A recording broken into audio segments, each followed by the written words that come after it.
Oi gente, tudo bem? Sejam bem-vindos aqui ao canal Conversa do PH e eu vou começar logo o vídeo diretamente com duas perguntas. O que é que vocês acham que Charles Darwin, o pai da evolução, diria, se fosse vivo, sobre o atual momento da pandemia que nós estamos vivendo agora em 2022? O que é que vocês acham também que a moderna teoria da relação parasita-hospedeiro diria sobre esse momento que nós estamos vivendo com a rápida expansão da variante Ômicron?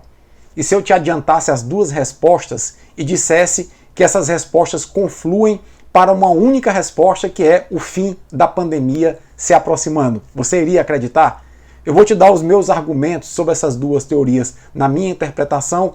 E se você gostar da minha explicação, eu te convido a se inscrever aqui no nosso canal e a se juntar aos nossos seguidores, compartilhando os nossos vídeos e divulgando saberes científicos. Eu sou o Paulo Henrique, sou biólogo e dentista, mestre e doutor em microbiologia e imunologia e professor universitário. E antes de mais nada, eu gostaria de adiantar para vocês que o fim da pandemia, em hipótese alguma, significa que nós iremos deixar de conviver com o coronavírus e com a Covid-19. Muito ao contrário, nós deveremos conviver com esse vírus pelo resto de nossas vidas, a exemplo do que acontece com o vírus de influenza. Entretanto, dizer que a pandemia está se aproximando do final significa dizer que nós estamos saindo de uma situação de descontrole, não agora, mas logo mais, para uma situação onde o número de casos e o número de óbitos seja relativamente constante e estabilizado no mundo inteiro. Ou seja, a tendência da pandemia é caminhar para uma endemia e ela já dá sinais claros disso. Eu sei, a Organização Mundial da Saúde essa semana diz que é prematuro dizer que a pandemia vai acabar, que ela não vai acabar tão cedo. Mas nós aqui também no canal, no dia 26 de janeiro de 2020, dissemos que a epidemia na época de Wuhan já estava ganhando características de pandemia e a Organização Mundial da Saúde só foi decretar pandemia 2 meses depois, no dia 11 de março. Ciência é isso, é divergência de opiniões. É por isso que a ciência evolui, porque da divergência de opiniões aparecem novas teorias, novas teses que se confirmam ou não. E a ciência tende a evoluir dessa forma. Falando de Charles Darwin no século XIX vivia numa época em que se acreditava no fixismo, que as espécies não evoluíam e que elas foram criadas de acordo com o que Deus imaginava para o nosso planeta e eram assim desde o princípio. Charles Darwin então embarcou numa viagem ao redor do mundo no navio chamado SS Beagle e no arquipélago de Galápagos, no Pacífico, na costa do Chile, ele teve algumas revelações que foram surpreendentes. Ele já tinha visto na costa da Bahia uma grande diversidade da floresta tropical, mas em Galápagos deu um estalo em Darwin. E Darwin partiu para elaborar sua teoria da evolução focado em duas premissas. A primeira é de que havia uma grande diversidade na natureza. As espécies tinham características muito diversas e chamou a atenção de Darwin um grupo de pássaros no arquipélago de Galápagos chamado fringilídeos ou tentilhões que tinham bicos diferentes. Embora pertencessem a um mesmo grupo familiar, os pássaros tinham bicos com formatos diferentes. Alguns tinham um bico mais fino, adaptado a pinçar lagartas em troncos de árvores, outros tinham os bicos mais robustos, adaptados a quebrar sementes, ou seja, mudava o hábito alimentar do grupo de pássaros, o bico também sofria algumas modificações. Qual foi a conclusão a que Darwin chegou em relação a essa característica? Darwin chegou à conclusão de que, na natureza, a diversidade é muito grande e cabe à natureza, aí a segunda premissa de Darwin, selecionar aqueles que possuem características mais aptas. Ou seja, para Darwin, na natureza, existia uma grande luta pela sobrevivência, onde apenas aqueles que reunissem características mais adaptadas ao ambiente onde viviam iriam ter chance de sobreviver e passar suas características adiante. E aí? O que essas duas premissas de Charles Darwin, que são a base da sua teoria da evolução, tem a ver com o atual momento da pandemia? Ora, observem só, Darwin constatou que as espécies na natureza têm uma diversidade genética muito grande que implica numa variedade muito grande de características. Algumas dessas características tornam as espécies mais aptas, outras tornam as espécies menos aptas à adaptação no meio ambiente onde vivem. Darwin também estabeleceu que à natureza cabe o papel de fazer a seleção daqueles que reúnem características mais aptas para que eles possam sobreviver e passar essas características adiante. Se a gente analisar no atual contexto da pandemia, a pandemia está sendo dominada no momento por uma variante chamada variante Ômicron. Quais são as duas características básicas até agora que se percebe dessa variante Ômicron? Ela é extremamente transmissível, muito mais transmissível do que todas as outras variantes. A variante alfa, por exemplo, era uma variante que era capaz de uma pessoa com a variante alfa infectar outras duas. A variante delta era capaz de uma pessoa com a variante delta infectar outras 6. Com a variante Ômicron, cada pessoa infectada pode infectar até 12 outras pessoas. Ela é muito mais transmissível. Do ponto de vista evolutivo, um vírus que se transmite muito fácil possui uma extraordinária capacidade evolutiva. Essa é uma adaptação fantástica da variante Ômicron, ser uma variante que se dissemina com uma facilidade muito grande, assim ela tende a dominar todas as outras variantes e tende a se perpetuar na natureza. Uma outra característica muito importante da variante Ômicron é a característica de que, por afetar basicamente as vias aéreas superiores, ela aparentemente não causa Covid grave. Isso não significa que ela não mate. Ela mata, mas mata numa taxa bem menor do que o verificado em outras variantes anteriores. Então, olha só, uma variante que se transmite muito fácil e mata muito pouco, ela é uma variante extremamente bem adaptada do ponto de vista evolutivo, porque entenda, os vírus são parasitas intracelulares. Um vírus que infecta um organismo e mata o organismo morre junto com o organismo que ele matou.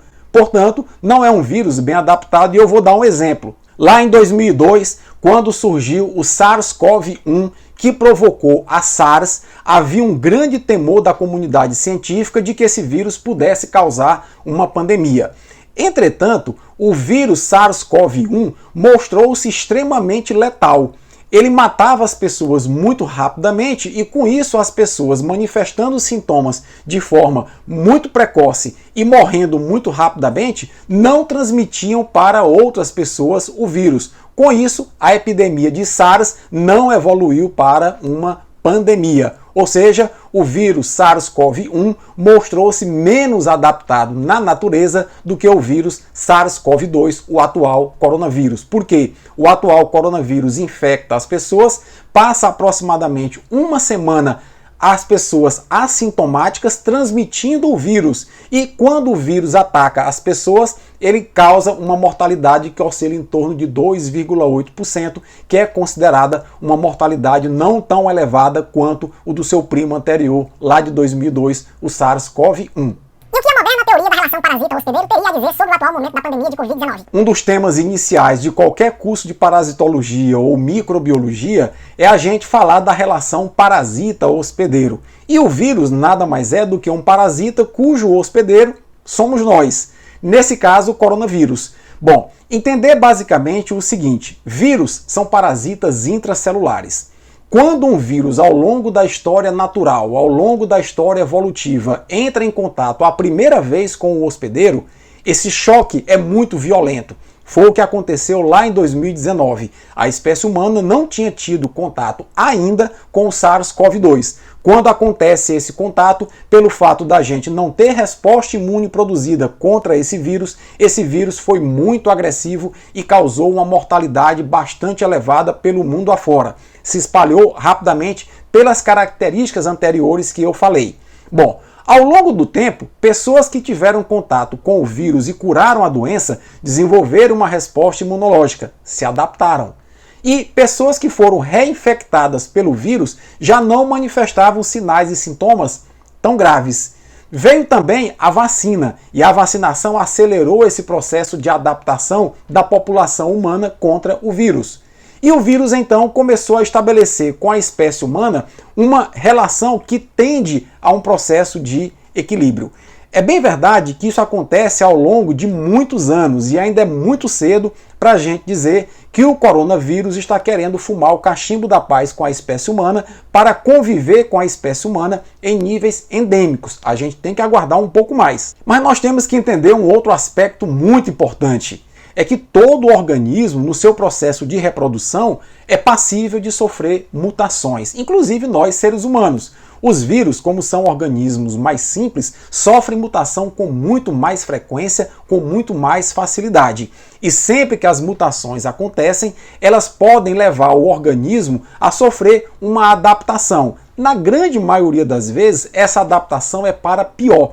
E o indivíduo mutante termina morrendo, porque a natureza não quer que essa mutação passe adiante. Entretanto, como os vírus são organismos muito simples e essas mutações são muito frequentes, algumas dessas mutações tornam os vírus melhor adaptados ao ambiente. Nesse caso, os vírus podem se tornar mais infecciosos, os vírus podem se tornar mais agressivos ou virulentos, eles podem driblar a resposta imunológica a partir de variantes mutantes. Acontece que essas mutações vão acontecendo ao acaso e se nós entendermos basicamente os conceitos da teoria evolucionista de Darwin, nós vamos observar que apenas as características de indivíduos mutantes que tornarem esse indivíduo mais adaptado ao ambiente é que vão prosperar. Mais uma vez, a gente volta à variante Ômicron, uma variante que se multiplica com muita rapidez e uma variante que não causa Covid mais grave que as anteriores, ou seja,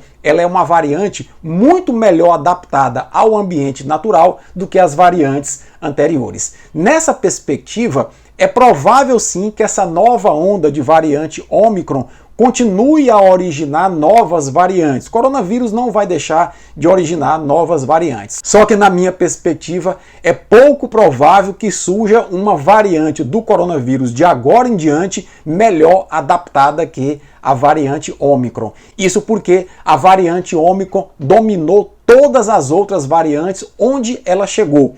Em todos os países onde a Ômicron chegou, ela rapidamente aumentou o número de casos e neutralizou todas as outras variantes, inclusive a variante Delta.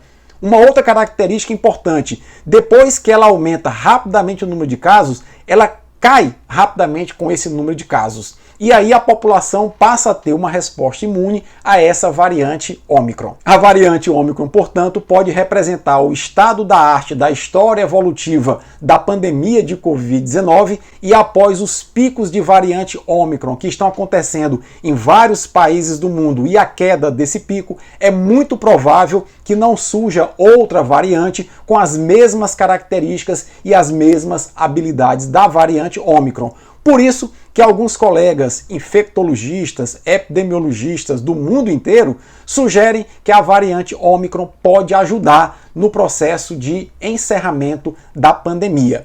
Entretanto, convém a gente lembrar, não vale a pena a pessoa se expor à variante Ômicron para adquirir imunidade e se livrar da pandemia, porque a variante Ômicron provoca mortalidade sim.